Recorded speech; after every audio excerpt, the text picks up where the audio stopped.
Universidad de Buenos Aires.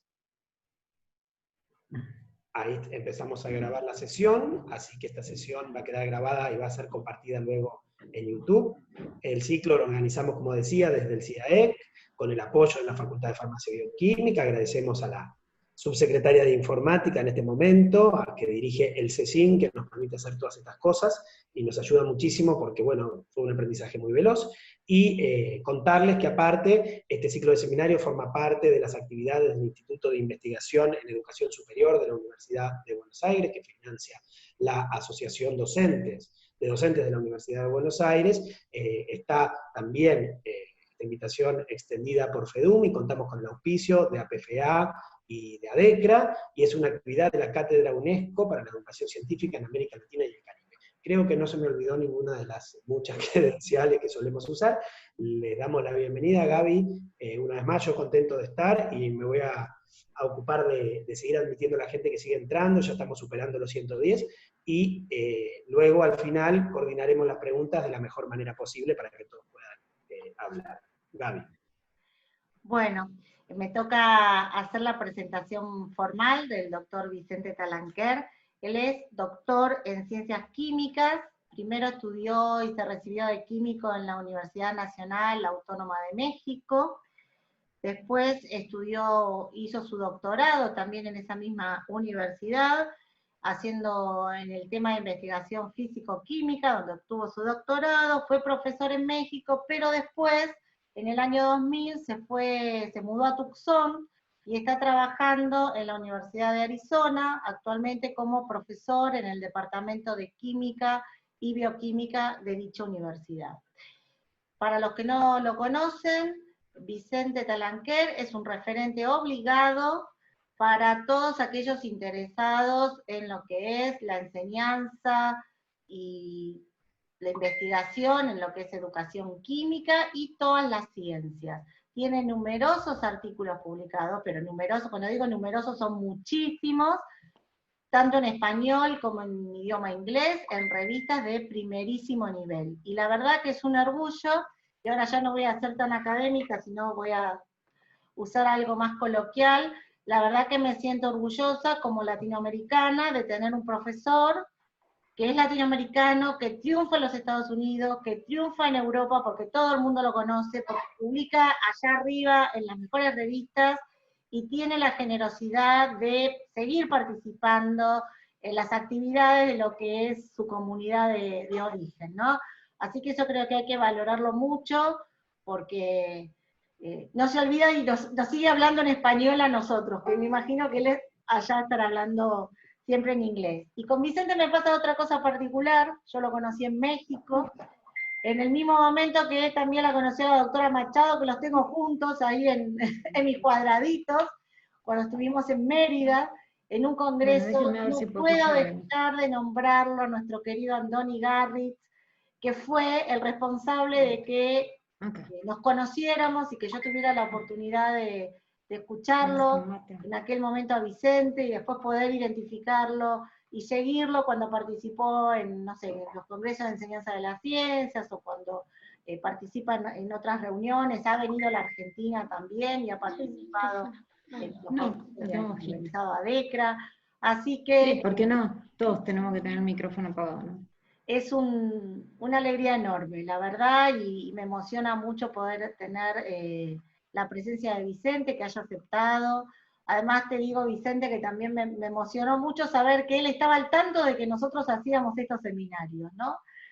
Algo que yo nunca me hubiera imaginado, y bueno, la verdad que la presencia de profesionales y investigadores tan importantes como él le da un prestigio a estas actividades que de otra manera no sería posible.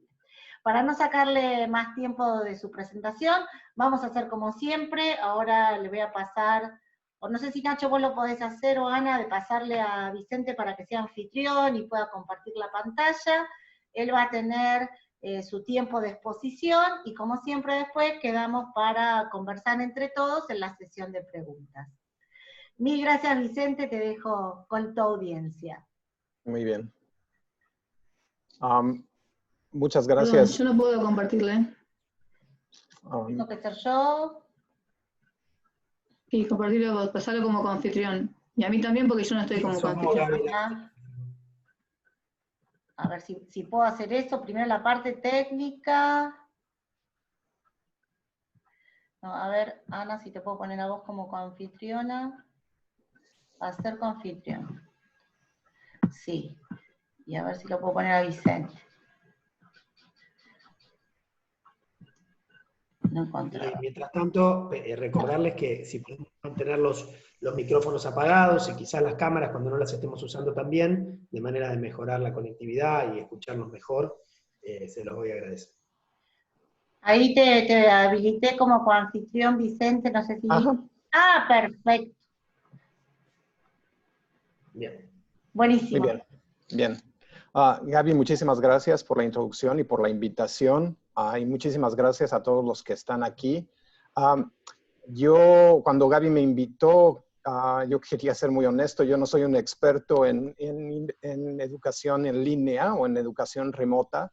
Así que lo que decidí preparar es más bien una visión desde la perspectiva de un docente que fue forzado a moverse a educación remota de la misma manera que muchos de nosotros fuimos forzados, y quizás tener la oportunidad de reflexionar con ustedes sobre lo que aprendí en el proceso, el tipo de frustraciones con las que me enfrenté, y dadas esas frustraciones, cuáles considero que sean como imperativos educacionales para moverse en el futuro. Entonces, esta plática es más bien una reflexión muy personal sobre educación en enseñanza de las ciencias, motivada por mis aprendizajes y frustraciones durante la pandemia.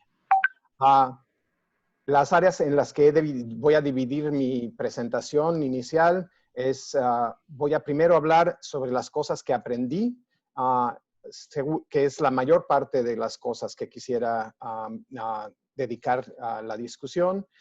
Después, el tipo de frustraciones con las que me enfrenté, y dadas esas frustraciones, lo que veo como imperativos educacionales para la enseñanza de las ciencias en general, aunque también debo reconocer que mi área de especialidad es química, así que muchos de los ejemplos que puedo presentar van a estar mucho más centrados en mi experiencia en la enseñanza de la química, pero creo que son generalizables a otras disciplinas. Las cosas que voy a mencionar cuando reflexioné sobre ellas, yo creo que tienen dos orígenes principales. Una son cosas que descubrí al verme forzado a enseñar en línea, y las otras son cosas creo que ya sabía, pero la pandemia me dio una bofetada y me obligó a verlas de manera más explícita. Creo que muchas de las cosas de las que voy a hablar son cosas que suceden también en la educación presencial, pero de alguna manera, quizás por confianza, quizás por olvido o abandono, las escondemos debajo del tapete, y la enseñanza en línea las ha hecho mucho más evidentes. Entonces, voy a comenzar con los aprendizajes. Yo confieso que para mí es importante que ustedes sepan cuál es el contexto en el que me desarrollo, porque no necesariamente todos tenemos las mismas condiciones de trabajo, y el contexto creo que es importante entenderlo para comprender cuáles son las dificultades, pero también cuáles son las fortalezas de lo que hacemos. Yo, como parte de mis obligaciones docentes, tengo que enseñar lo que se llama el curso de Química General, que es un curso de 1 año para estudiantes de todas las carreras de ciencias e ingeniería. Es un curso que tiene una componente teórica, lo que se llama en inglés lecture, y una componente de trabajo en el laboratorio. Los grupos de trabajo son grandes, ¿no? Trabajamos con grupos que tienen entre 240 y 600 estudiantes, y los dividimos luego en sesiones de laboratorio que tienen un máximo de 24 estudiantes.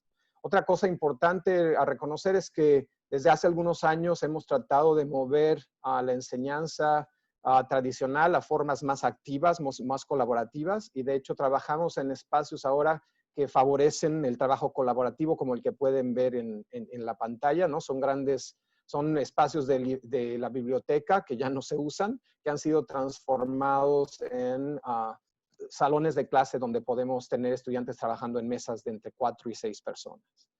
La otra cosa que es también importante entender sobre mis circunstancias es que antes de la pandemia nosotros ya habíamos empezado a utilizar muchos recursos que los estudiantes acceden a través de la Internet.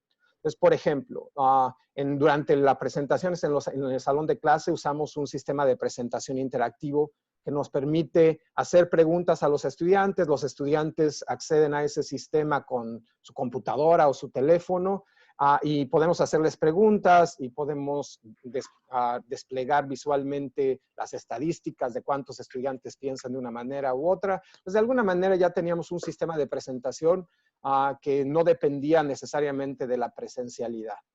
También tenemos un libro de texto interactivo que está en línea, que permite a los estudiantes también contestar preguntas en línea. Tenemos un sistema de tareas y cuestionarios también en línea y hemos desarrollado variedad de, llamamos simuladores, pero son como pantallas interactivas para la enseñanza de la química. Entonces ya teníamos una gran cantidad de cosas que no tenían que ser transportados al sistema en línea porque ya estaban en línea. Lo que teníamos que transportar eran los elementos esenciales y no sé si eso está sucediendo en Latinoamérica, pero en los Estados Unidos hay un gran énfasis en tratar de distinguir entre la enseñanza en línea, la enseñanza remota y ahora lo que se llama la enseñanza remota de emergencia.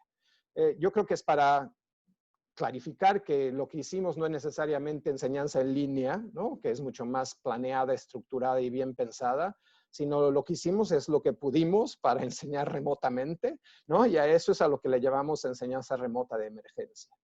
Y para mí yo enfrenté dos retos. Un reto práctico, por supuesto, de que es de cómo moverme a una nueva plataforma, pero también un reto psicológico, porque yo confieso que tenía y quizás todavía tengo un sesgo, ¿no? Lo que en inglés se llama un bias, en contra de la educación en línea. ¿Quién sabe por qué? ¿No? Pero siempre he pensado que es de menor calidad o menos eficiente o menos productiva que la enseñanza presencial. Y una de las cosas que aprendí es que, bueno, pues estaba equivocado. Una de las cosas que reconozco es que a través de esta experiencia he podido aprender que hay muchas cosas que se pueden hacer en línea que son equivalentes a las que yo hacía de manera presencial y de algunas maneras que superan lo que podía hacer con la presencialidad. Entonces, una de las cosas, por ejemplo, que yo descubrí es que hay la capacidad para, de hecho, tener enseñanza sincrónica, colaborativa, utilizando plataformas como las que estamos utilizando hoy en día, que permiten que los estudiantes trabajen en pequeños grupos, que compartan sus resultados, que poder hacer preguntas a grupos de 500 personas, si es necesario, y poder ver las estadísticas, hacer videograbaciones, editar las videograbaciones. Entonces, de alguna manera, lo que yo aprendí es que no había excusa, ¿no? Por lo menos de mi parte, no tenía excusa para no tratar de seguir implementando una enseñanza mucho más activa, mucho más participativa y mucho más colaborativa, ¿no? De alguna manera yo creí que moverse en línea significaba volver a la tradicionalidad y una de las cosas que aprendí es que eso no es necesariamente, que hay una gran cantidad de recursos que se pueden utilizar para tener una enseñanza mucho más constructivista, ¿no? Mucho más activa de la que yo había imaginado. Y que también hay una gran cantidad de herramientas disponibles en la Internet, ¿no? Que favorecen el trabajo interactivo y colaborativo, que son que uno puede acceder de manera gratuita y que para mí han abierto nuevas posibilidades que no había nunca pensado de cómo involucrar a mis estudiantes, ¿no? En la construcción de productos bien pensados y estructurados y siempre de manera colaborativa. Entonces, de manera general, con lo que quiero decir es que yo aprendí que podía enseñar tener el mismo tipo de calidad de enseñanza en un ambiente que para mí era extraño, ¿no? Pero que me enseñó que tiene grandes posibilidades. Ahora, una de las cosas que también aprendí es que en la enseñanza presencial uno tiene mucho control implícito del que no se da cuenta. Esto quiere decir a través de la observación, de lo que escucha, de moverse a través del salón de clase. Uno puede obtener muchísima información sobre lo que está sucediendo en el aula y puede corregir, ¿no? Puede, de manera en tiempo real, puede intervenir, ¿no? para cambiar las actividades, para introducir nuevas actividades. Eso para mí ha sido mucho más difícil en el ámbito virtual y lo que yo siento es una pérdida de control en tiempo real que de alguna manera he tenido que sustituir con una planeación mucho más organizada y estructurada del tipo de actividades, ¿no? en las que quiero involucrar a los estudiantes. Entonces, de alguna manera, desde mi perspectiva, la enseñanza remota de emergencia o no, requiere mucho más planeación, ¿no? en tiempo anterior al salón de clase. Ahora, eso puede ser que a lo mejor lo que necesito es más experiencia, ¿no? trabajando en línea, pero de alguna manera siento que uno pierde cierto tipo de información que tiene en el aula presencial.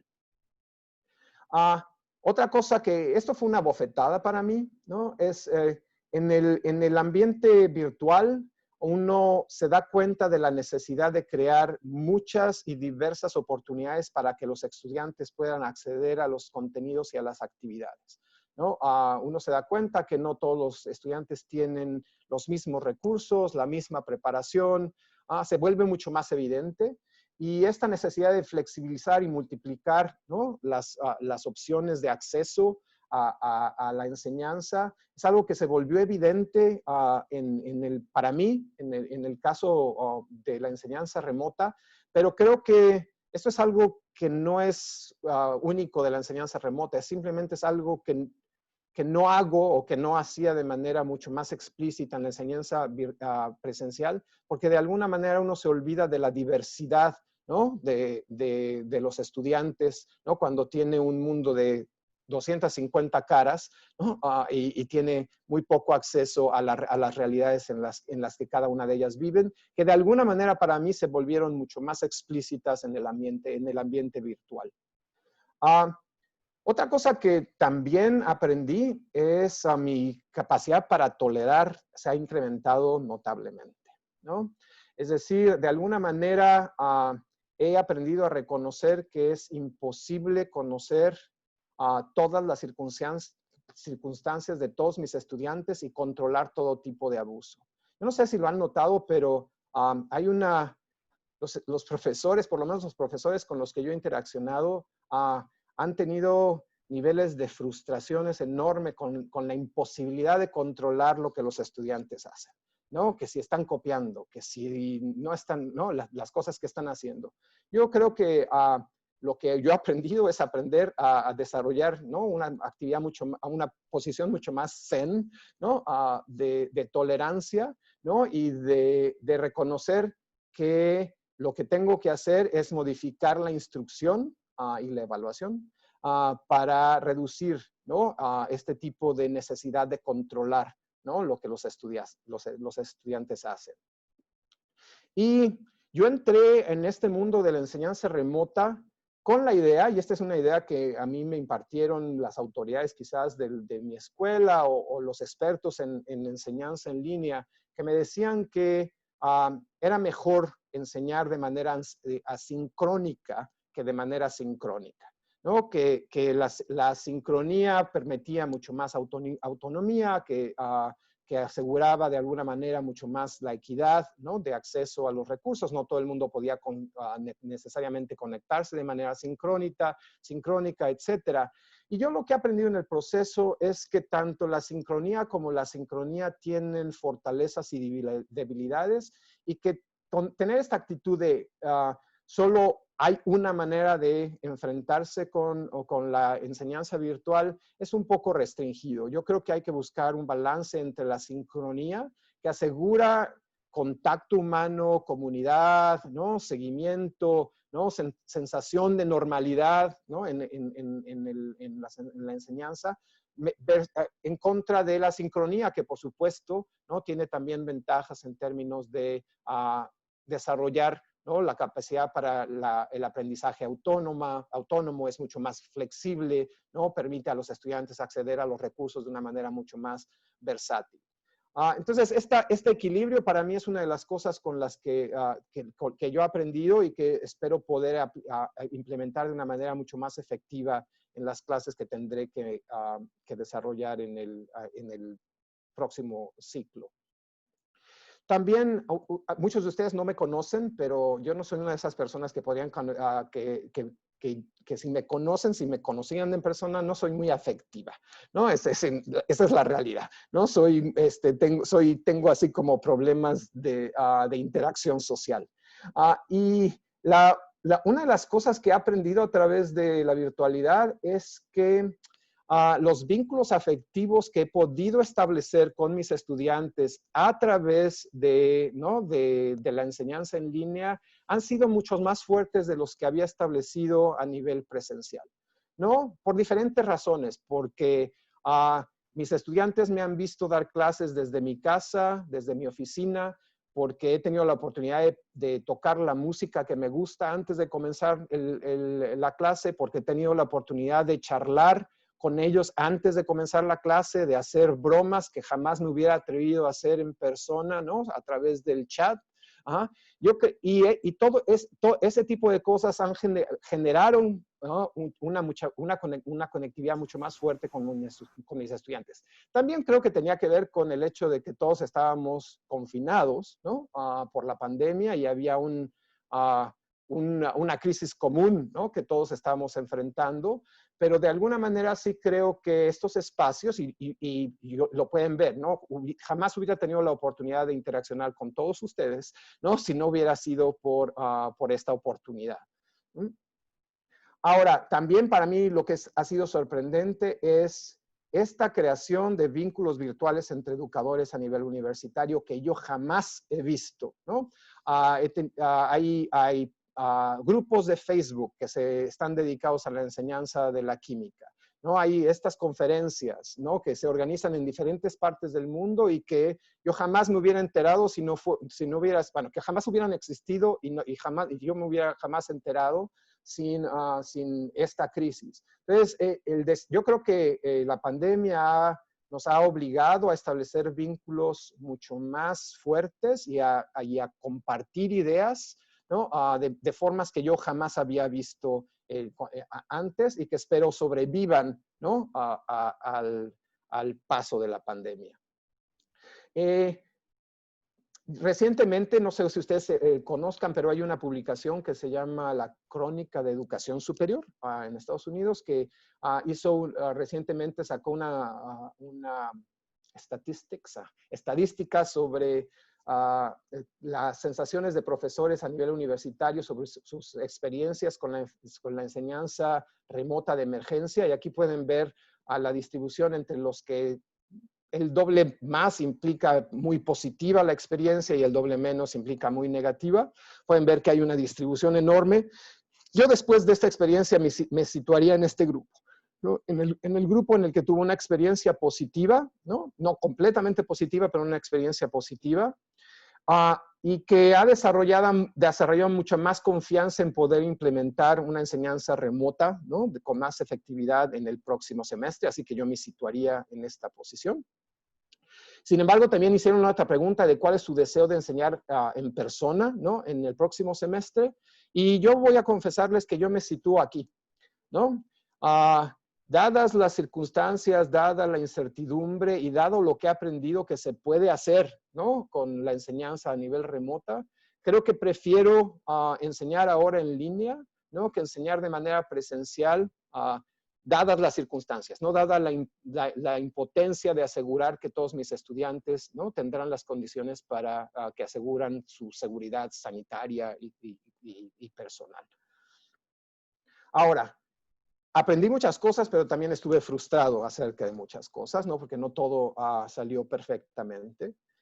Una de las cosas que no pude controlar es que, a pesar de reconocer que habían todos estos recursos, mi inexperiencia con el uso de ellos, las dificultades técnicas con las que me enfrenté, me hicieron revertirme al uso de métodos de enseñanzas tradicionales que yo dije que jamás volvería a utilizar, y ahí estaba de nuevo utilizando, ¿no? Entonces, desgraciadamente, los que somos educadores de docentes sabemos que la falta de experiencia te hace revertir, ¿no? a métodos que no necesariamente son los más efectivos y productivos.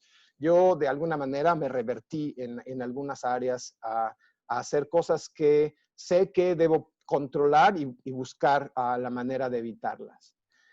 También, como mi curso es teórico experimental, nosotros no tuvimos la capacidad ni el tiempo para transitar el trabajo experimental de una manera efectiva a otro tipo de ambiente, ¿no? de virtual. Tuvimos que transformar nuestros laboratorios en experiencias de análisis de datos, esencialmente. Y yo creo que en ese sentido hay mucho trabajo a desarrollar, y para el cual no necesariamente tengo todas las respuestas, y es un área en la que quisiera dedicarle mucho más tiempo para saber cómo puede resolverse. La otra cosa con la que yo tuve una frustración mayor es, y voy a hablar de ello más cuando hable de los imperativos educacionales, es la rigidez de los currículos universitarios, ¿no? A mí no me permitió responder de manera efectiva a las necesidades y oportunidades del momento, ¿no? Y de eso quisiera hablar un poco más cuando hablemos de los imperativos, ¿no? educacionales. Y la otra mayor frustración tiene que ver con la evaluación, y que yo creo que la visión tradicional de la evaluación de los aprendizajes resultó un lastre inescapable para la mayoría de los docentes, y yo me incluyo, ¿no? en eso. Entonces, lo que quisiera hacer, bueno, y finalmente, en parte de las frustraciones, es que también debo reconocer que hubo un grupo de estudiantes a los que jamás pude acceder, ¿no? Que se perdieron en la virtualidad y nunca pude recuperar. Y me preocupa de manera extrema en muchas cosas que no tengo las herramientas para saber qué hacer, ¿no? En casos en los que hay estudiantes que por diversas razones, ¿no? La enseñanza virtual no es la manera, ¿no? en la que funcionan. Ahora, me voy a mover de frustraciones a imperativos, y estos imperativos están menos ligados a la enseñanza virtual, porque yo creo que lo que experimenté como docente en este tiempo tiene que ver más, va más allá de la enseñanza virtual, tiene que ver más con la enseñanza de las ciencias en general, que se manifestó de manera mucho más evidente y explícita en esta experiencia virtual. Yo creo que la pandemia nos ha hecho ver de manera mucho más explícita tanto fortalezas como deficiencias de lo que estamos haciendo en la enseñanza de las ciencias. Y me voy a enfocar no tanto a las fortalezas, sino a las deficiencias, ¿no? Por naturaleza, pero también porque creo que es importante. Yo creo que nos enfrentamos, yo espero que nos enfrentemos con la toma de decisiones importantes en la enseñanza a nivel universitario sobre qué tanto queremos regresar a prácticas tradicionales en las que sentimos que tenemos todo control, ¿no? Total control sobre lo que los estudiantes aprenden y sobre lo que los estudiantes hacen. Y el otro extremo sería a moverse a lo que yo llamo el abandono virtual, ¿no? Que es crear cursos en los que todo está prescrito y los estudiantes son abandonados simplemente a completar actividades, ver videos, etc. La pregunta para mí es cuál es el justo medio, ¿no? Entre todo el control que sentimos que tenemos en la presencialidad y el abandono virtual que tendemos a imaginar, ¿no? Cuando pensamos en la enseñanza en línea. La otra decisión que para mí es importante es qué tanto queremos preservar de lo que estábamos haciendo ¿no? Versus qué tanto queremos innovar, ¿no? Dado lo que hemos aprendido. Y finalmente, ¿qué tanto lo que tenemos que hacer es cuestión de modificar solo estrategias versus pensar más en la sustancia, ¿no? De lo que hay que cambiar? Entonces, para mí hay decisiones importantes. Yo de verdad no quisiera salir de esta pandemia y enfrentarme con lo que hemos hecho es transformar la enseñanza tradicional que hemos venido implementando a nivel universitario en los últimos 100 años en enseñanza virtual, ¿no? Que tiene las mismas deficiencias que sabemos tiene la enseñanza presencial. Entonces, y esta preocupación viene porque si uno ve, esta también viene de la Crónica de Educación Superior, esta es una encuesta sobre lo que los profesores consideran son las necesidades que tienen hoy en día para hacer un mejor trabajo en el futuro. La mayoría, como lo pueden ver aquí, tiene que ver con desarrollo profesional en métodos de enseñanza y acceso a tecnologías y manejo de tecnologías. Y cuando les hacen la pregunta a los administradores, también están enfocados a entrenamiento en línea, acceso a computadoras y Wi-Fi, etc. Y de alguna manera yo creo que esto es una reducción del problema, ¿no? El reto educativo para mí, por supuesto, es un reto metodológico, pero no se resuelve solo con entrenar a los docentes a utilizar estas nuevas metodologías de manera efectiva. Yo creo que estamos en un momento en el que es importante repensar qué significa aprender ciencia, para qué y por qué se aprende y cómo se demuestra este aprendizaje, ¿no? Para mí, las mayores frustraciones que tuve con mi experiencia es que mientras el mundo parecía destruirse, ¿no? Yo seguía hablando de configuraciones electrónicas, orbitales híbridos, estoiquiometría, ¿no?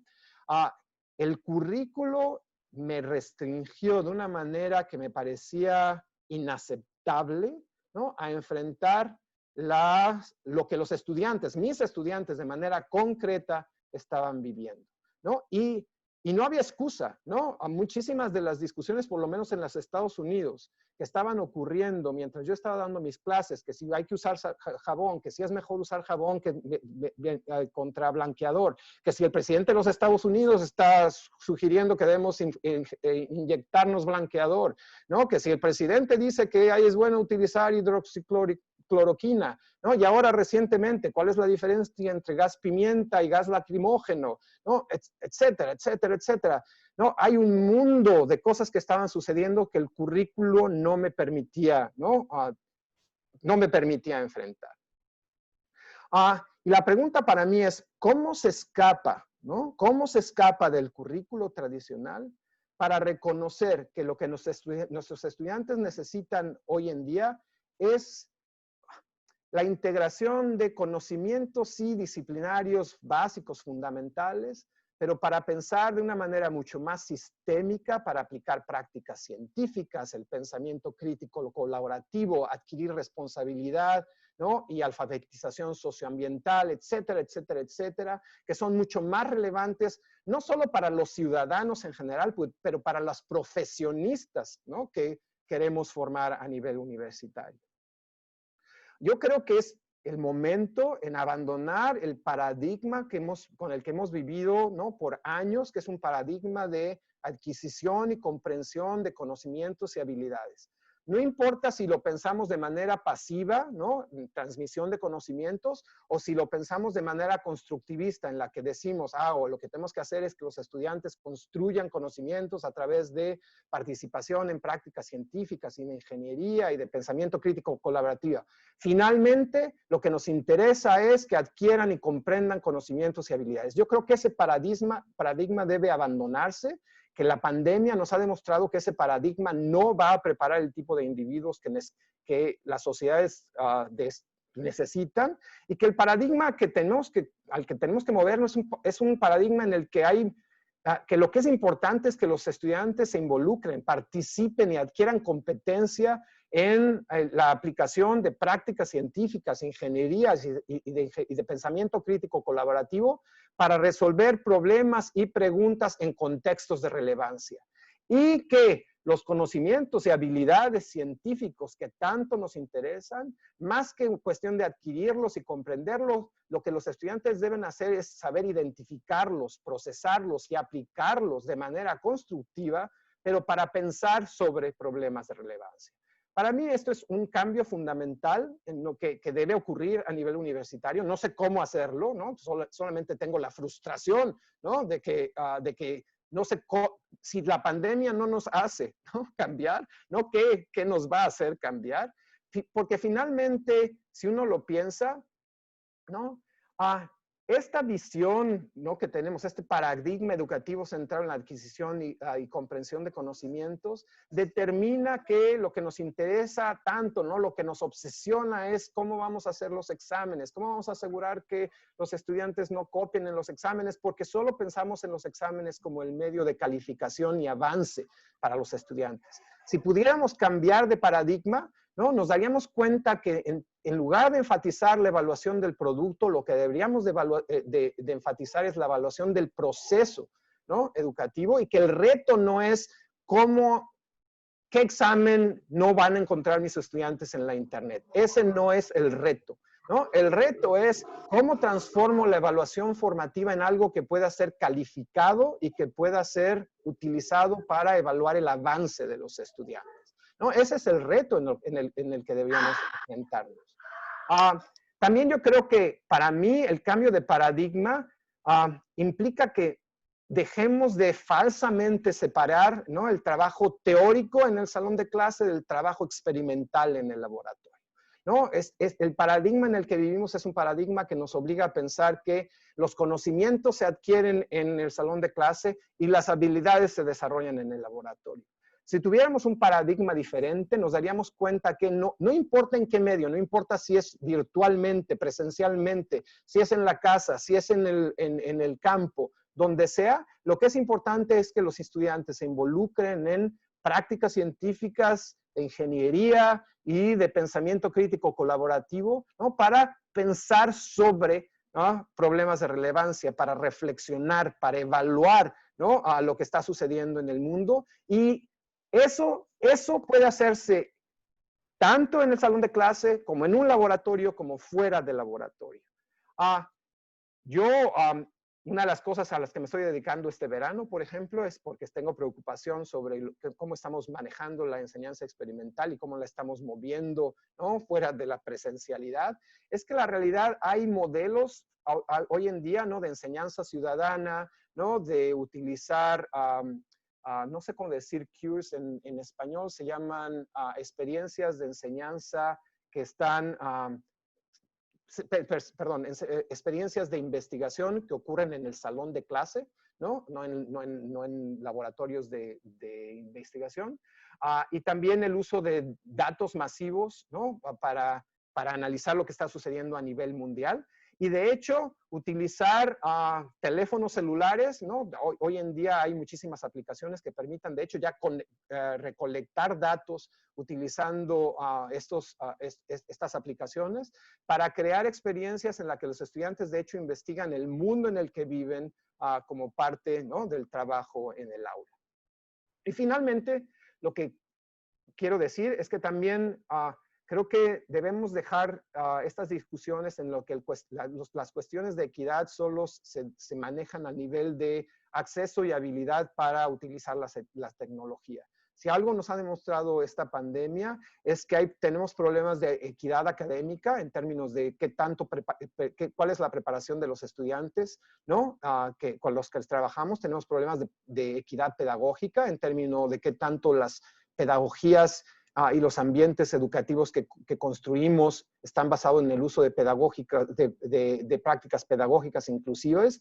Tenemos problemas de equidad psicológica en términos de qué tanto estamos atendiendo a las diferencias en términos cognitivos y afectivos de los estudiantes. Y por supuesto tenemos problemas de equidad social, ¿no? que deben ser reconocidos en cualquier tipo de formato en el que acabemos enseñando.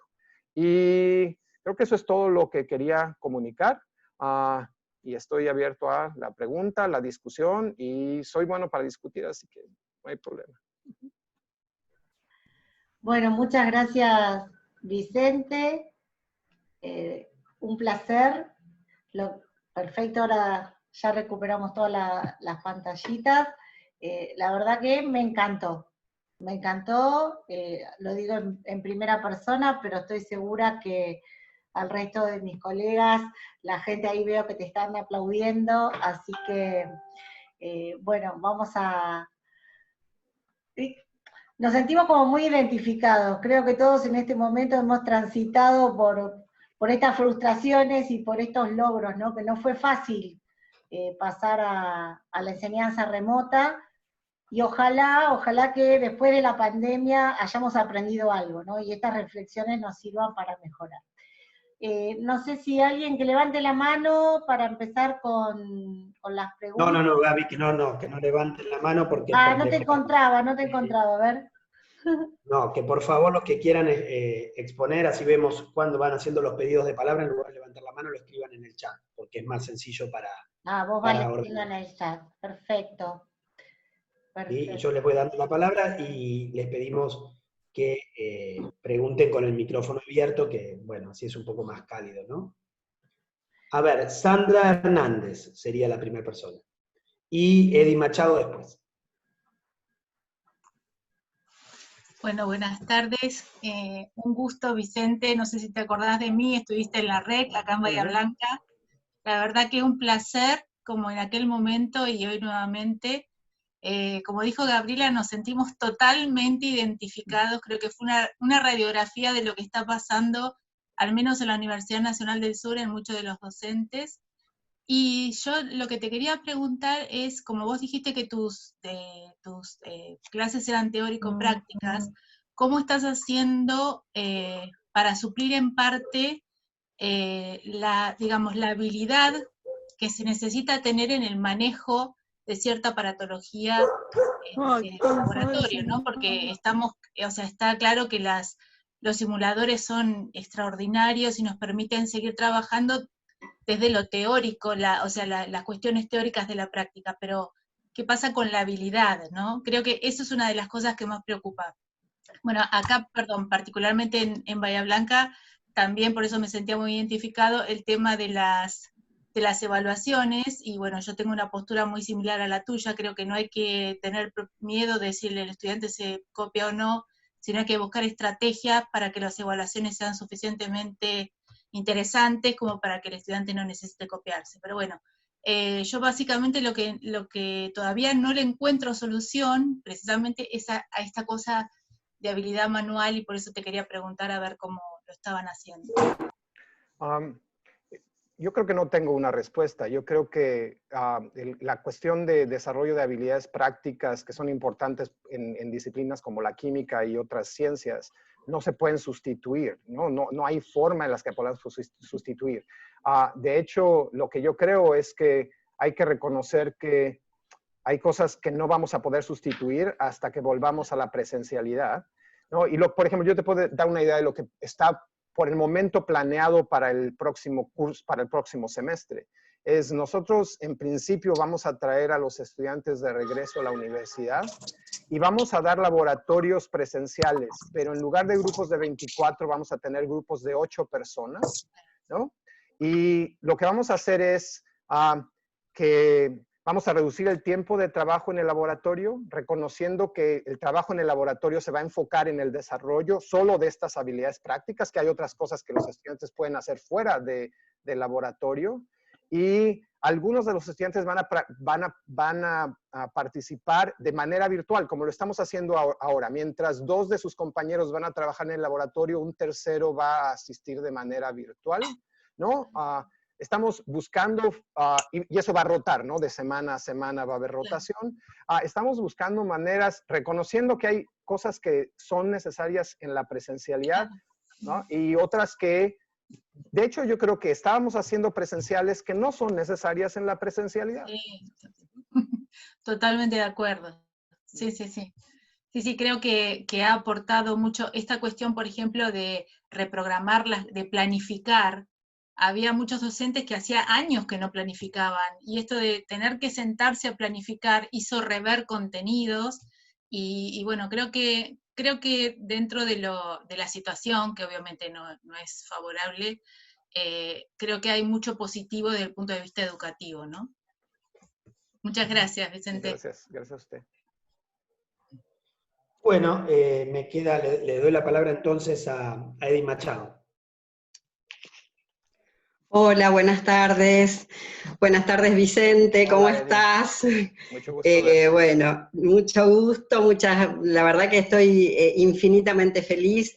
Estuve anunciando tus seminarios y declarando abiertamente que sos el científico al que más admiro, así que realmente una alegría enorme y además una gran satisfacción saber que yo vengo siguiendo tus PowerPoints de conferencias y charlas desde aquella reunión de Mérida y admiro la coherencia con que nos venís enseñando a todos los que nos dedicamos a la didáctica de las ciencias y efectivamente eso fue lo que me sirvió en este momento para esta actividad de enseñanza remota de emergencia.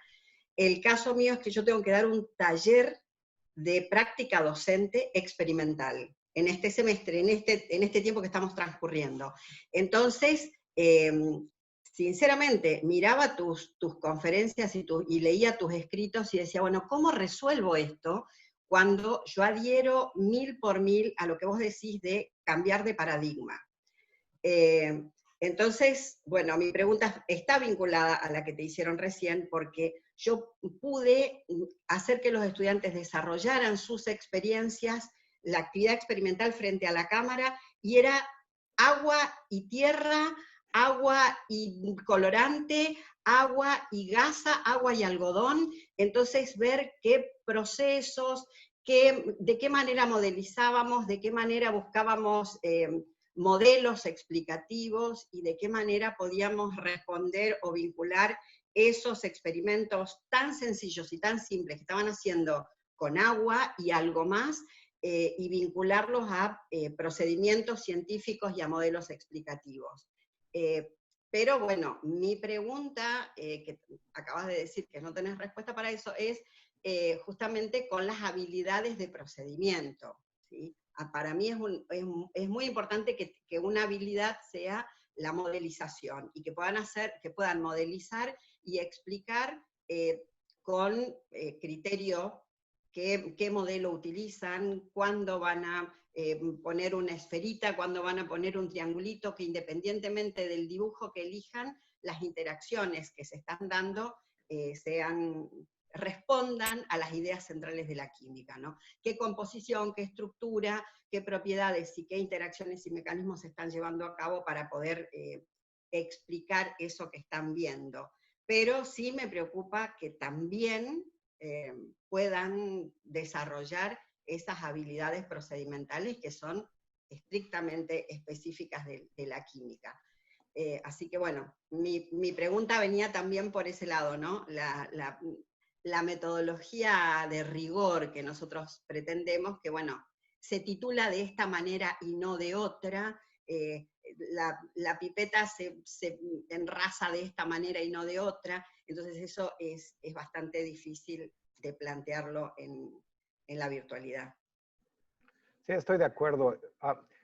Lo que pasa es que yo quisiera distinguir entre cosas que, por ejemplo, son habilidades o técnicas muy específicas, como ¿no? el uso de cierto tipo de equipo, etcétera, que no podemos sustituir, no hay manera de sustituir, ¿no? Pero yo creo que hay cosas que también tienen que ver con el trabajo experimental, como es el diseñar un experimento, ¿no? El enfrentarse con la frustración, bueno, enfrentarse con la implementación del experimento, la frustración de que las cosas no salen, ¿no? De cómo se resuelven problemas, que yo creo que se pueden modelar a distancia, ¿no? Yo, por ejemplo, he estado trabajando en tratar de usar mi teléfono, ¿no? Mi teléfono celular para hacer un experimento de colorimetría, ¿no? Y hay manera de hacerlo, ¿no? Hay apps que miden, ¿no? Los diferentes colores, y el reto experimental, ¿no? El reto de diseño, de cómo utilizar el equipo. Ese tipo de cosas yo creo que se pueden modelar a distancia. Por supuesto, no puedo hacer que mis estudiantes sepan cómo utilizar un espectrómetro, ¿no? Porque no lo tienen a la mano y eso no lo puedo sustituir. Pero yo creo que en este tiempo he aprendido que más que frustrarme acerca de eso, lo que quiero es pensar cómo puedo recrear lo más que pueda recrear fuera del espacio, ¿no? Presencial. Muchas gracias, muchas gracias. Bueno, muchas gracias. Ahora le vamos a dar la palabra a Marcelo Marical. Hola, ¿qué tal? Buenas tardes. Soy de la Facultad de Ciencias Químicas de la Universidad Nacional de Córdoba.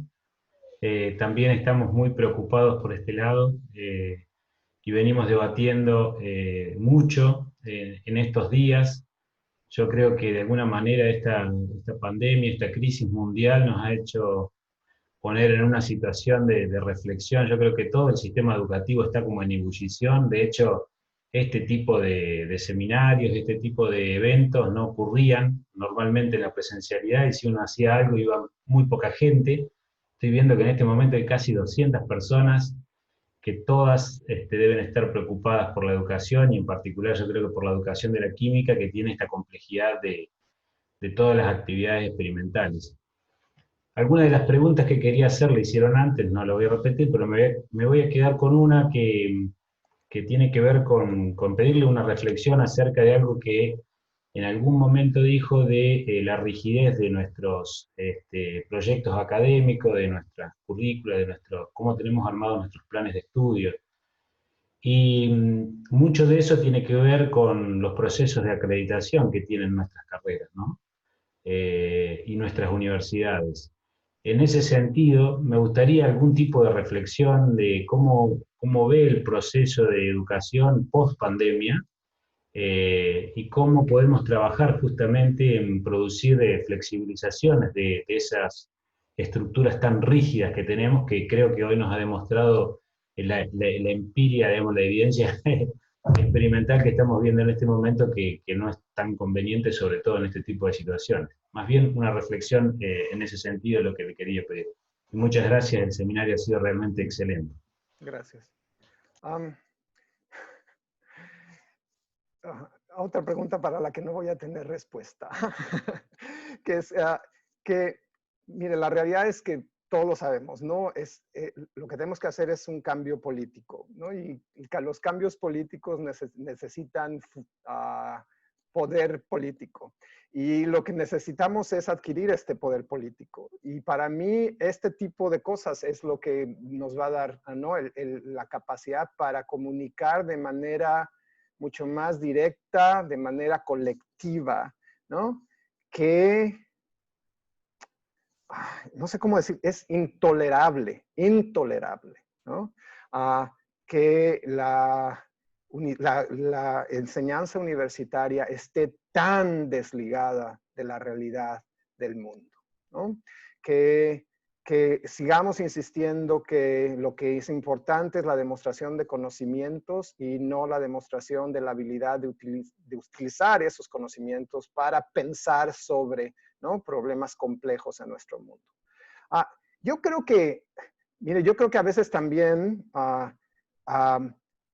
pensamos que estas entidades de acreditación son un problema, y lo son en cierto sentido, por supuesto que lo son. Pero para mí la raíz es más profunda. Yo creo que a veces los utilizamos como una excusa para no cambiar, ¿no? Por ejemplo, en Estados Unidos el examen de acreditación de los médicos ha cambiado radicalmente. Si uno ve las preguntas que se le está haciendo a los estudiantes, ¿no?, que pretenden entrar a la escuela de escuelas de medicinas, esas preguntas están mucho más centradas en la aplicación de pensamiento crítico, ¿no?, de análisis de datos, ¿no?, de identificación y uso de modelos, etcétera.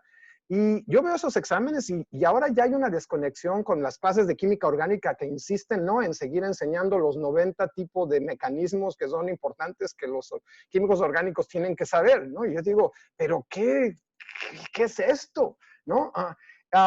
Yo creo que también tenemos que trabajar con nuestros colegas, ¿no? Tenemos que... no sé cómo decirlo, ¿no?, pero hay que quitarles el poder político, honestamente, ¿no? Yo quiero quitar el poder que tienen algunos académicos que no tienen mucho interés o mucha formación, ¿no?, en educación, ¿no? El poder que tienen para controlar los currículos. Entonces, lo que quiero es poder político. ¿Cómo lo voy a ganar? No sé, ¿no? Pero en parte lo he ganado, ¿no? En parte lo he ganado porque gracias a mi trabajo, ¿no? Es así como he ganado cierto nivel de poder, ¿no? Pero quiero más. Quiero control.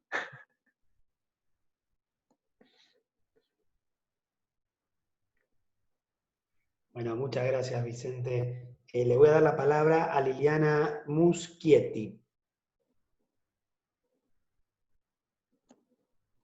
Liliana, si estás, no te estamos escuchando. Bueno, entonces le voy a dar la palabra a Estela Zavala. Sí, buenas tardes. Mi nombre es Estela Zavala y trabajo en el Instituto Politécnico Nacional y doy la unidad de bioquímica. De alguna manera el maestro ya contestó mi pregunta, pero me gustaría el modelo educativo o los modelos educativos que hay en el nivel superior, pues sí hablan del conocimiento integral, interdisciplinario, vinculándolo con la realidad, etcétera. Y somos nosotros los profesores los que rediseñamos el currículo. El maestro comentó cómo se escapa de un currículo tradicional y mi pregunta es, con toda la experiencia que él tiene, ¿cómo participa en el rediseño curricular?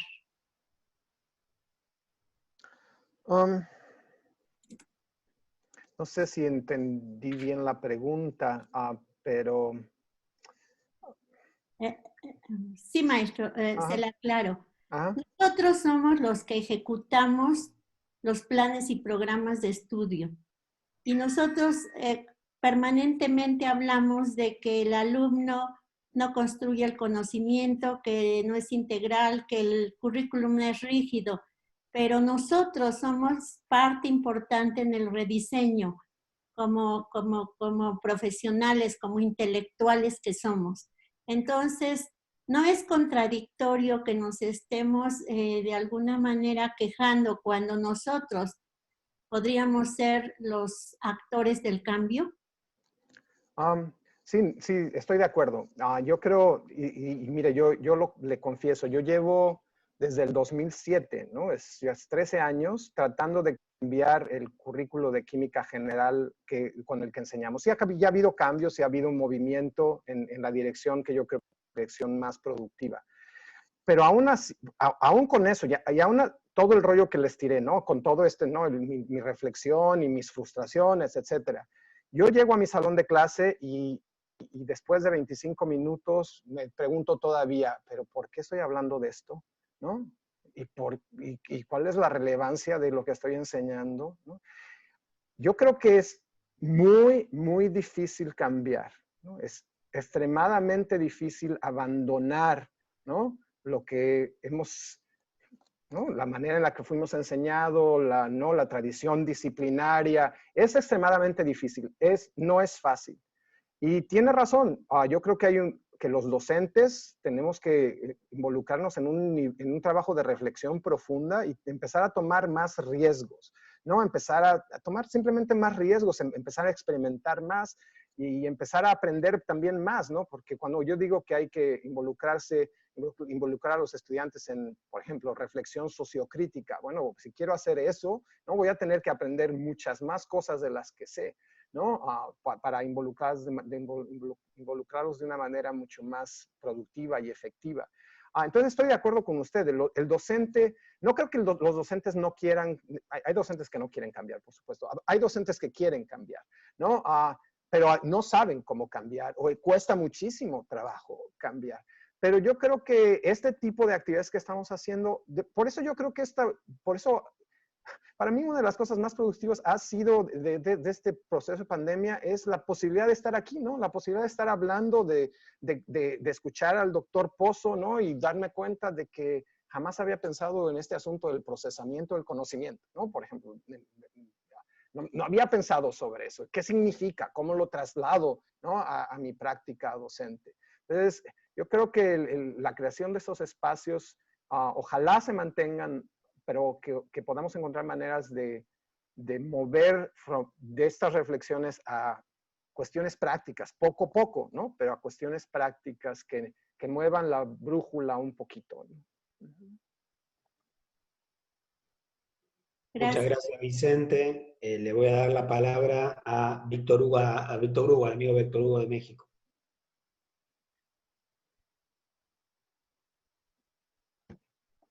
Víctor Hugo, ¿estás ahí? ¿Nos estás escuchando? Bueno, si no, paso Hola, perdón. Sí. Bueno. ¿Sí me escuchas? Sí, perfecto. Va. Ok. Mi nombre es Víctor Hugo Luna. Trabajo para la Escuela Nacional de Ciencias Biológicas del Instituto Politécnico Nacional en México. Yo no doy clases particularmente de química, física o biología, aunque en algún momento lo di en el nivel medio superior. Ahorita me encargo prácticamente de lo que es la formación e investigación, formación de los docentes e investigación educativa e innovación.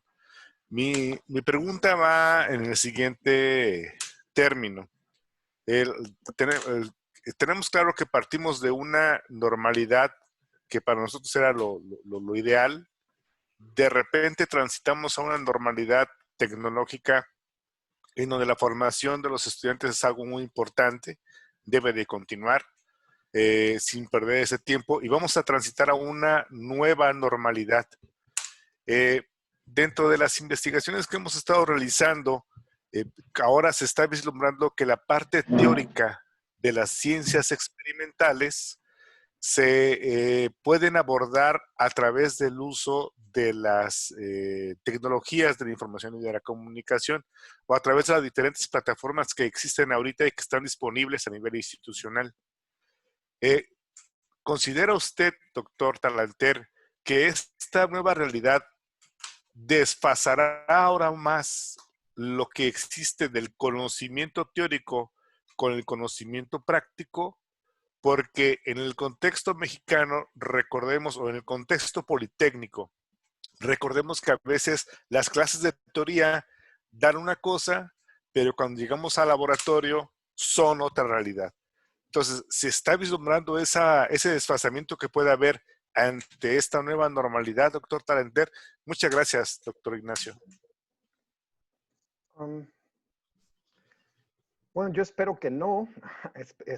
Lo que esperaría es que miren, las clases de teoría deben cambiar, ¿no? Más que las clases de laboratorio deben cambiar, pero las clases de teoría son las que necesitan un cambio más dramático desde mi perspectiva, ¿no? Es decir, seguir insistiendo en el que lo que hay que hacer es que las clases de teoría son mecanismos para comunicar el conocimiento científico adquirido, ¿no? En este tiempo en donde el conocimiento científico adquirido está en nuestras manos, ¿no? En nuestro teléfono, ¿no? Donde podemos ver miles de videos de diferentes formas, en diferentes idiomas, diciéndonos, ¿no? Comunicando la información que queramos. No, me parece que es inaceptable. Para mí, las clases de teoría debían de transformarse en espacios donde los estudiantes se involucran en procesos de investigación, ¿no? Donde leen literatura, ¿no? De investigación, donde aprenden qué tipo de investigaciones se hacen, cómo se estructuran esas investigaciones, donde llegan a trabajar de manera colaborativa, ¿no? En el abordaje de problemas, ¿no? ¿Por qué solo eso debe suceder en el laboratorio, ¿no? Es en estos espacios donde, ¿no? Donde hay un experto que puede guiar a los estudiantes en trabajos de investigación, donde debía de ocurrir ese tipo de experiencias.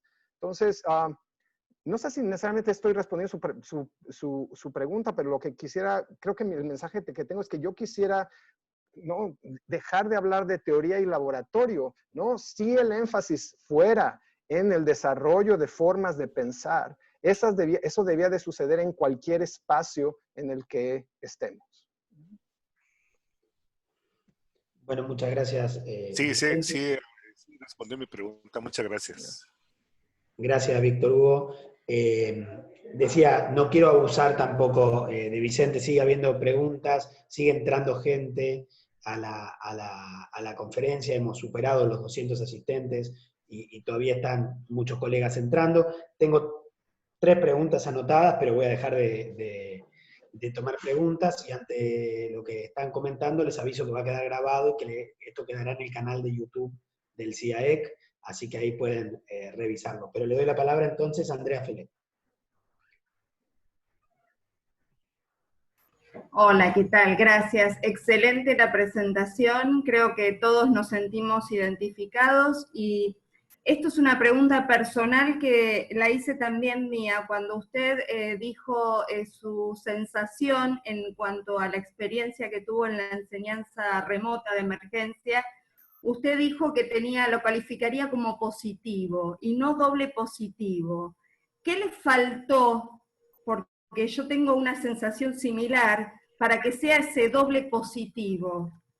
¿Qué tendría que tener esa enseñanza para que realmente uno diga, le pongo un doble positivo, ¿no? Porque es como que nos estamos acostumbrando, pero hay algo que nos viene haciendo ruido, ¿no?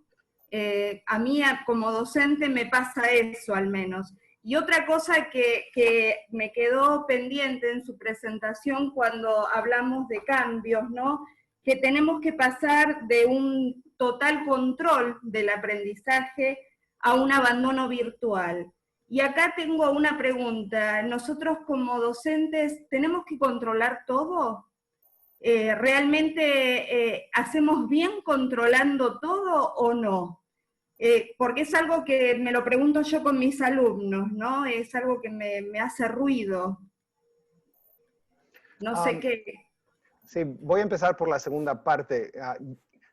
Lo que yo quise decir acerca de todo total control y abandono virtual es, para mí, no, hay que buscar el justo medio, ¿no? Es decir, hay que buscar lo que en inglés se llama el sweet spot, ¿no? Que es dónde nos situamos, que tengamos suficiente control del proceso, ¿no? Del proceso educativo como para que los estudiantes, ¿no? Tengan una experiencia productiva, pero que también tengan suficiente autonomía, ¿no? Para desarrollarse como, ¿no?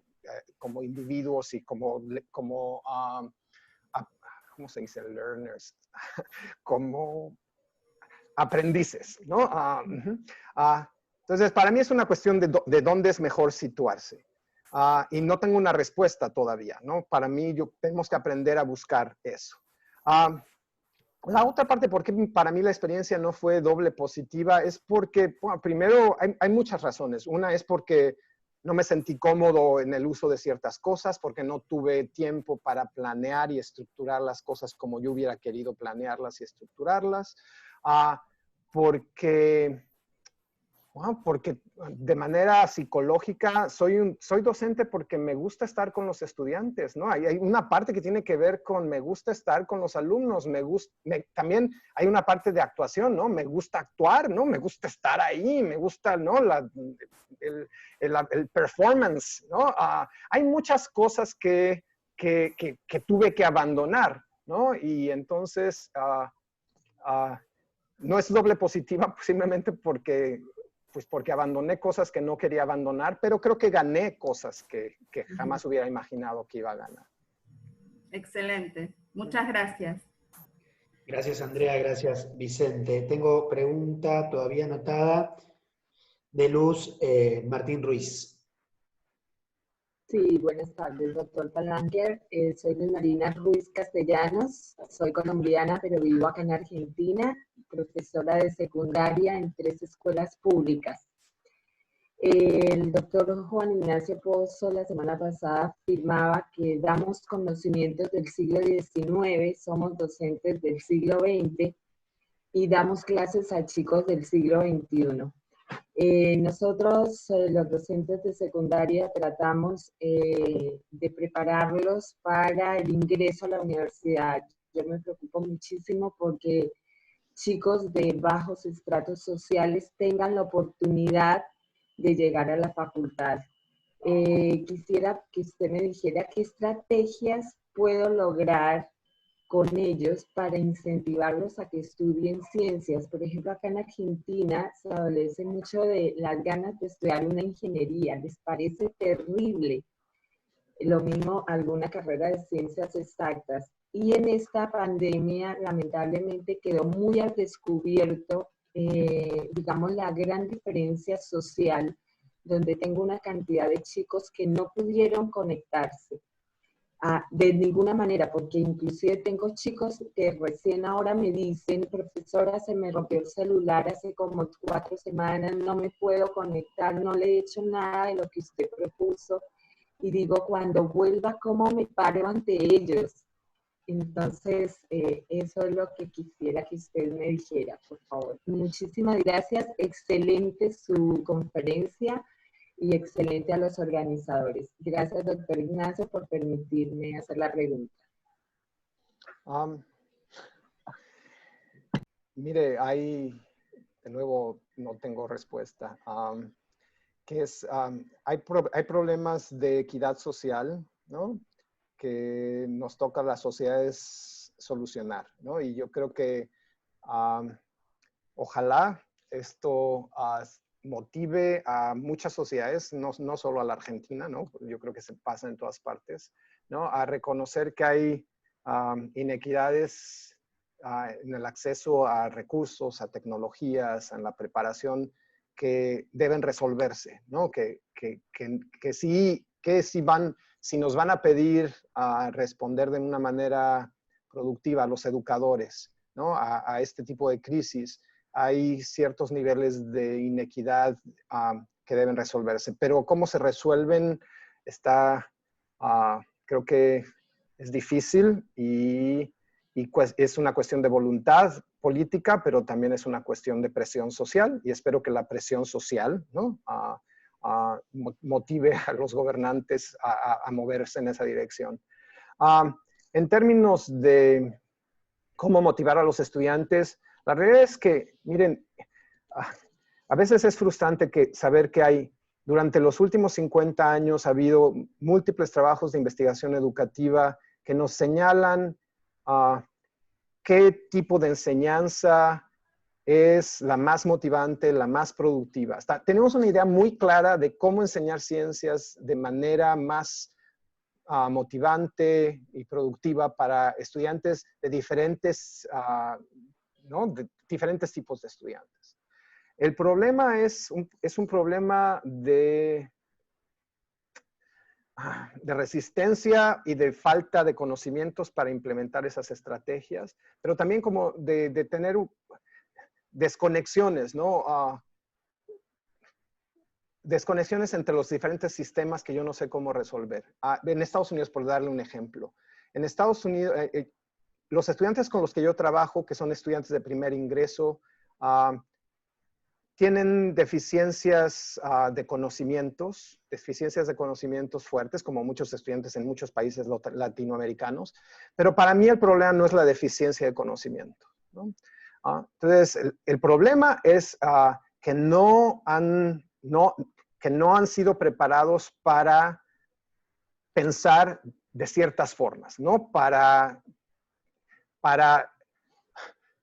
estar abiertos a buscar información, para enfrentarse a la resolución de problemas, no necesariamente de manera efectiva, simplemente para tener la voluntad de enfrentarse a la resolución de problemas, ¿no?, de procesar información.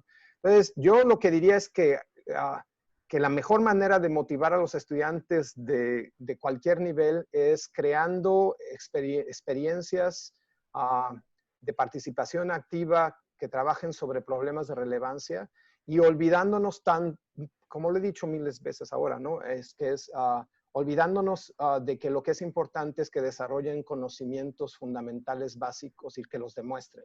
Lo que necesitamos son diferentes tipos de individuos que tengan voluntad, capacidad y motivación para pensar sobre problemas. Pero de nuevo, no estoy contestando su pregunta porque no tengo una respuesta. Muchas gracias. Muchas gracias. Muchas gracias, Vicente. Queda una única pregunta más. No es que queda una única, voy a rectificar. Quedan muchas preguntas que no vamos a contestar para no abusar del profesor Talanquer.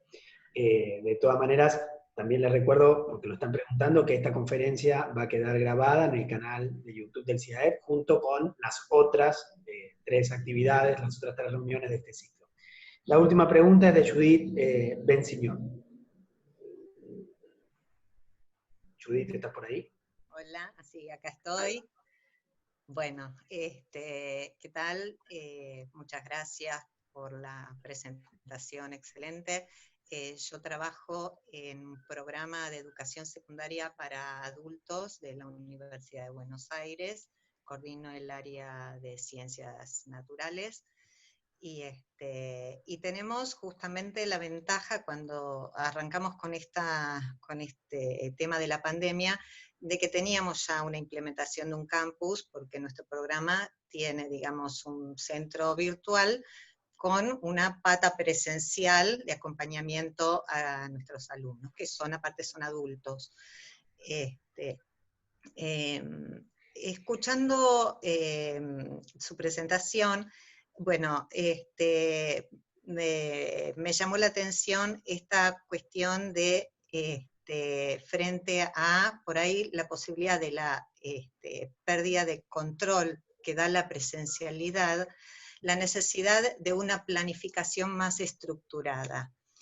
A nosotros justamente este cuatrimestre, que para nosotros fue muy diferente a otras cursadas, justamente porque los adultos en general suelen necesitar ese espacio presencial para ciertas cuestiones de acompañamiento, se nos, digamos, complejizó el trabajo y realmente cambió su carisma también centralmente, en el sentido que pasamos a depender absolutamente de la virtualidad. Y fue una experiencia, dentro de lo conocido ya, fue una experiencia de innovación. Justamente lo que nos pasó a nosotros es que la planificación estructurada no nos servía. Tuvimos que ir, digamos, repensando en el paso a paso y en el, digamos, en el transcurrir de las semanas, cómo ir innovando y cómo ir adecuándonos frente a las necesidades que nos iban apareciendo en relación a las respuestas que teníamos de nuestros alumnos y cómo ellos iban procesando digamos, las herramientas y los contenidos que nosotros les íbamos presentando en el espacio virtual. Incluso empezamos a innovar sobre la marcha en cómo comunicarnos con ellos, cómo establecer, digamos, vínculos un poco más próximos, que obviamente nunca son los presenciales, pero que pudieran tener, digamos, algo más de lo empático, ¿no? Y frente a esto nos surge también después, bueno, obviamente encadenado directamente a este proceso, el tema de la evaluación. Usted mencionó el tema de la evaluación formativa como una, digamos, como una mirada puesta ahí para, digamos, de alguna forma revertir también estas formas tradicionales, ¿no?, que tenemos a veces muy instaladas. Entonces, preguntaba si realmente no se encontró con esto de que la planificación estricta no requería de una mirada, y cómo la pudo ir, digamos, acomodando durante el desarrollo del curso, y cómo, digamos, encadena esto con un tipo de evaluación que sea acorde a este tipo, digamos, de cursada experimental, de alguna forma. Mire, escuchándola me doy cuenta que el contexto, ¿no? El contexto es importante, ¿no? Su contexto es muy diferente quizás a mi contexto, ¿no? Entonces yo, al contexto en el que me encontraba, hoy me encuentro, que es, tengo que trabajar con 250 estudiantes, ¿no?, simultáneamente, y en un currículo muy estructurado, muy rígido, ¿no? Entonces, en ese contexto, para mí es, creo, muy importante estructurar las experiencias, ¿no? Porque tengo que trabajar con, si voy a trabajar con estudiantes en grupos, voy a tener 50 grupos simultáneos, por ejemplo, ¿no? Trabajando en un tema. Y la estructuración la estaba pensando desde esa perspectiva, pero también puedo imaginar que si mi currículo fuera menos rígido, ¿no? Y si yo fuera menos rígido, lo que necesitaría, ¿no? Es lo que usted dice, que es como una mucho más flexibilidad para responder, ¿no? a las necesidades, ¿no? Y a los intereses de los estudiantes. Entonces yo creo que no hay una respuesta única. Yo creo que el contexto en el que uno trabaja es importante y uno tiene que simplemente encontrar qué es lo que funciona de mejor manera dadas las circunstancias en las que existe. Ahora, en ambos contextos yo creo que, yo no sé exactamente cómo hacerlo cuando trabajo, yo tengo que trabajar realmente entre 250 y 500 estudiantes simultáneamente, ¿no? Que es como usar la evaluación formativa de una manera eficiente, ¿no? Para sustituir, ¿no? la sumativa. Lo hemos estado haciendo poco a poco, ¿no? Nosotros empezamos con evaluaciones sumativas que contaban por casi el 90% de la calificación y ahora ha sido reducido al 50% de la calificación. Entonces, poco a poco hemos modificado nuestras prácticas, ¿no? De evaluación para crear más oportunidades para evaluar los procesos, ¿no? En lugar de los productos, ¿no? En las que los estudiantes participan. Pero todo depende de cuántos estudiantes uno tiene que trabajar, ¿no? Con cuántos estudiantes uno tiene que trabajar, cuál es la naturaleza de esos estudiantes. Entonces, lo que me hace, su contribución se la agradezco porque me hace reflexionar que ¿no? El contexto es fundamental en términos de lo que puede funcionar o cómo puede funcionar. Bueno, muchas gracias. Muchas Vicente. gracias. Esa fue la última pregunta, pero antes de darle la palabra a Gaby para que cierre el seminario y te agradezca, algunos pequeños anuncios de tipo parroquial, como decimos acá en Buenos Aires. Que seguimos con nuestro ciclo de seminario la semana que viene, aquí en Buenos Aires y toda la Argentina. De hecho, el 15 de este mes se celebra el Día del Bioquímico. Nosotros hemos aprovechado estos seminarios como para encontrarnos y celebrar estas oportunidades. La vez pasada fue el cumpleaños de la facultad, en esta ocasión el Día del Bioquímico, que es, bueno, una de las principales titulaciones que da en nuestra facultad. Y entonces la semana que viene estaremos más centrados en cuestiones antropológicas sobre lo que nos está pasando con la visita del doctor Mario Pecceni, que es uno de los gerentes de CONICET, ¿no? De Ciencia y Tecnología de CONICET precisamente. Así que ahí hablaremos de antropología de la salud y particularmente abordaremos todo lo que nos está pasando desde una mirada más antropológica.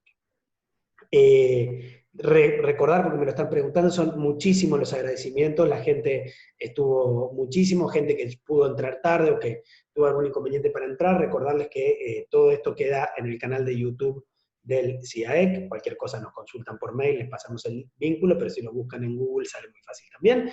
Bueno, por mi parte, agradecerle a Vicente y a todos ustedes y darle la palabra a Gaby para que cierre el seminario. Gracias, Nacho, la verdad que estoy muy feliz. Porque me encantó la charla, me encantó que nos hayas regalado este tiempo y estas reflexiones con las que todos nos pudimos sentir identificados, que nos gusta también saber que todos compartimos las mismas problemáticas, ¿no? Entre el auditorio hay gente de muchos países diferentes, todos apasionados por la enseñanza de las ciencias y muchos de química, y bueno, encontrarnos en este espacio que, como decías, ¿no? La pandemia nos permite encontrar otras formas de comunicarnos que sin la pandemia no hubieran sido posibles.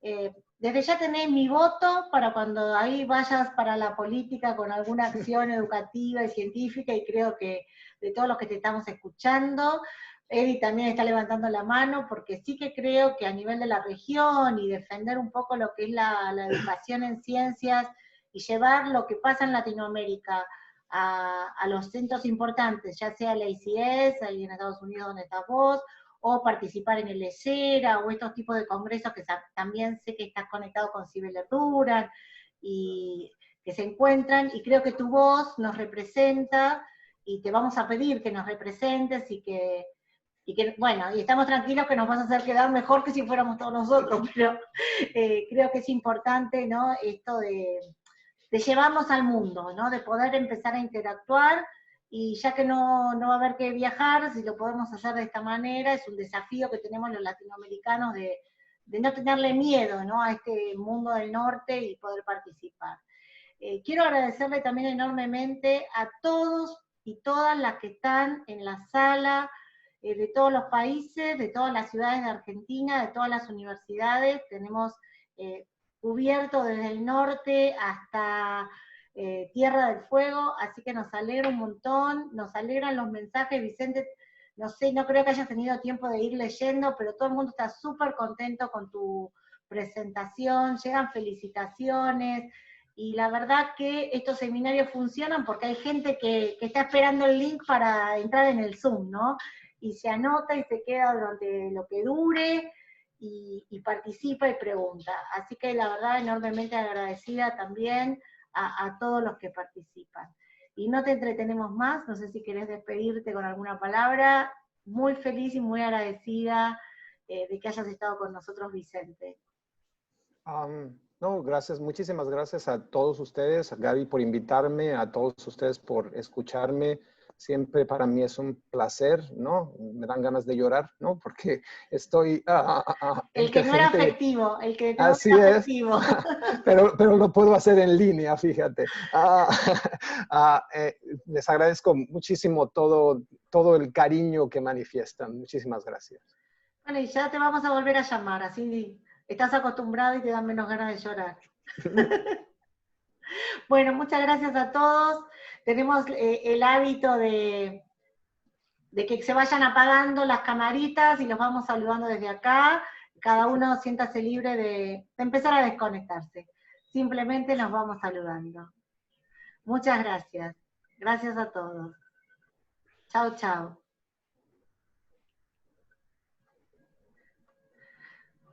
Gracias, gracias. Ahí los voy viendo, Gisela que se conectó. Muchos fans de México, Vicente, también había, Así ¿eh? es. Veo que está Gisela, que finalmente pudiste enganchar. Está Gisela. Sí. Susana, ¿cómo estás? Muchos amigos. Así que Algunos bueno. no se quieren ir, me parece. No, no se quieren ir. Pero bueno, lo guardamos para otra vez. Haremos otro más adelante, porque total la pandemia viene para largo. Sí. La verdad que sí. Muchas gracias a todos. Chau, chau. Muchas gracias por las felicitaciones, por el acompañamiento.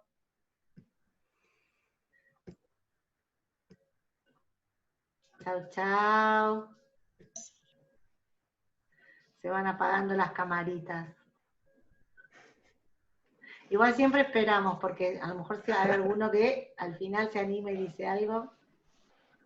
Sí, siempre. Un tímido. Sí, nos gusta quedarnos. Chau, chau. Felicidades.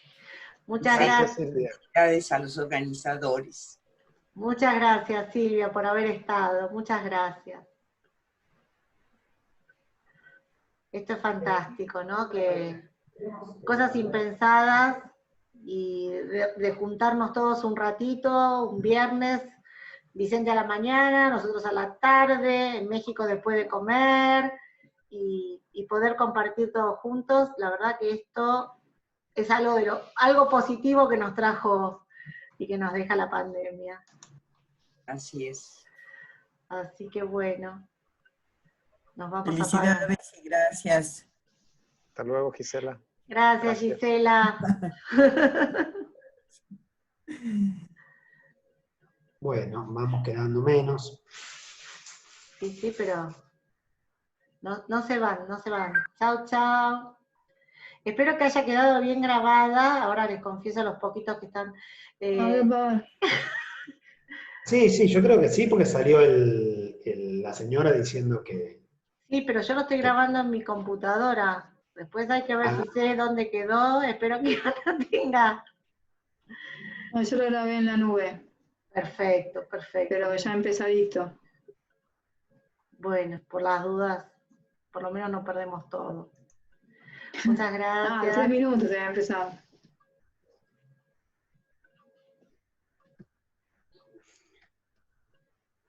Muy bien, ya estamos. Ya estamos.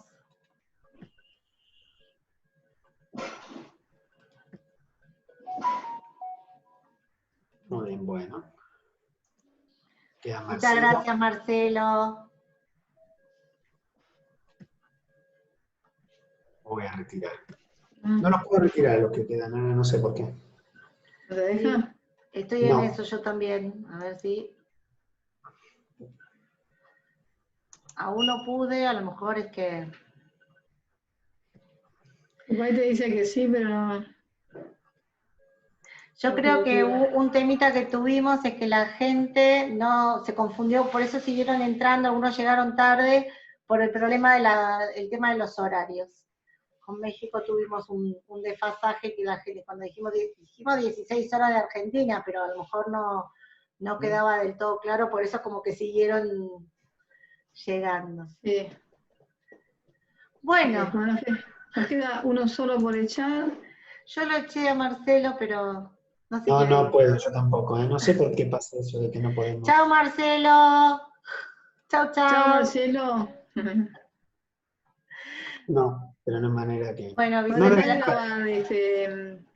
Gaby. ¿Cómo? Que dejes de grabar. Detener grabación.